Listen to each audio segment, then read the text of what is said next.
নমস্কাৰ, মোৰ channel educational fact অসমলৈ আপোনালোকক স্বাগতম জনাইছোঁ। আজি মই যোৱা 23 তাৰিখত অসম কেবিনেটৰ বৈঠকত হোৱা কিছুমান গুৰুত্বপূৰ্ণ সিদ্ধান্তৰ বিষয়ে আলোচনা কৰিবলৈ গৈছোঁ।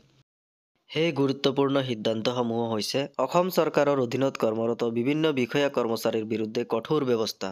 1 নম্বৰত আছে অৰুণোদয় আঁচনিয়ে সমাজৰ আৰ্থিকভাৱে অনগ্ৰসৰ লোকৰ বাবে অন্তোদয়ৰ দৃষ্টিভংগীক বাস্তৱায়িত কৰি আমাৰ নাৰী শক্তিৰ সবলীকৰণত আত্মনিয়োগ কৰি আহিছে। 2 নম্বৰত কৈছে আভ্যন্তৰীণ পৰ্যালোচনাত 683 গৰাকী চৰকাৰী কৰ্মচাৰীয়ে অৰুণোদয়ৰ অবৈধ সুবিধা গ্ৰহণ কৰা দৃষ্টিগোচৰ হৈছে।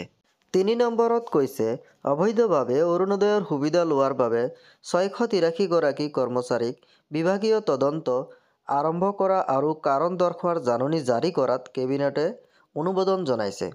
গতিকে ছাৰ বাইদেউসকল, আপোনালোকে নিশ্চয় জানিছে যে 683 গৰাকী কৰ্মচাৰীয়ে অবৈধভাৱে অৰুণোদয় আঁচনি লাভ কৰি আছে আৰু বিষয়টো অসম চৰকাৰৰ চকুত দৃষ্টিগোচৰ হৈছে।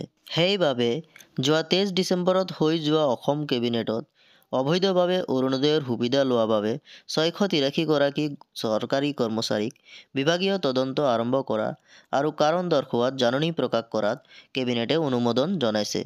ছাৰ বাইদেউসকল, এয়া নিশ্চয়কৈ ৰাজ্যৰ 683 গৰাকী কৰ্মচাৰীৰ বাবে ৰাজ্য চৰকাৰৰ এক কঠোৰ সিদ্ধান্ত।